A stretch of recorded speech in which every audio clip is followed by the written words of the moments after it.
বন্ধুরা, রাজধানীর রামপুরায় ঘটে গেছে হৃদয় বিদারক একটি দুর্ঘটনা। দ্রুতগতির পিকআপ ভ্যানের ধাক্কায় এক অজ্ঞাত নারী মারা গেছেন। কিভাবে ঘটল, কেন কেউ তাকে চিনল না, জানতে শেষ পর্যন্ত সঙ্গে থাকুন। রোববার দিনগত রাত 11:15। বনশ্রীতে ফরাজি হাসপাতালের সামনে ব্যস্ত সড়ক।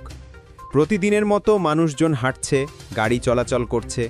এমন মুহূর্তেই ঘটে যায় মর্মান্তিক ঘটনা। ৬৫ বছরের ওই নারী রাস্তা পার হচ্ছিলেন। ঠিক তখনই দ্রুতগতির একটি পিকআপ ভ্যান তাকে সজোরে ধাক্কা দেয়। মুহূর্তেই তিনি রাস্তায় লুটিয়ে পড়েন, গুরুতর আহত অবস্থায়।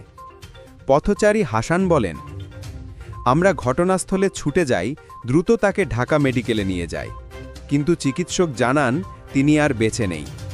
হাসান আরও জানান, ওই নারীর পরিচয় জানার চেষ্টা করলেও কেউ চিনতে পারেননি।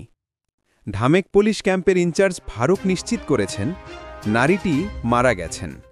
মরদেহ মর্গে রাখা হয়েছে, রামপুরা থানাকে জানানো হয়েছে।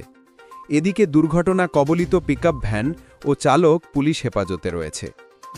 ভাবুন তো, হয়তো কেউ অপেক্ষায় ছিল তার জন্য, শুধু জানতেই পারছে না তিনি আর ফিরবেন না।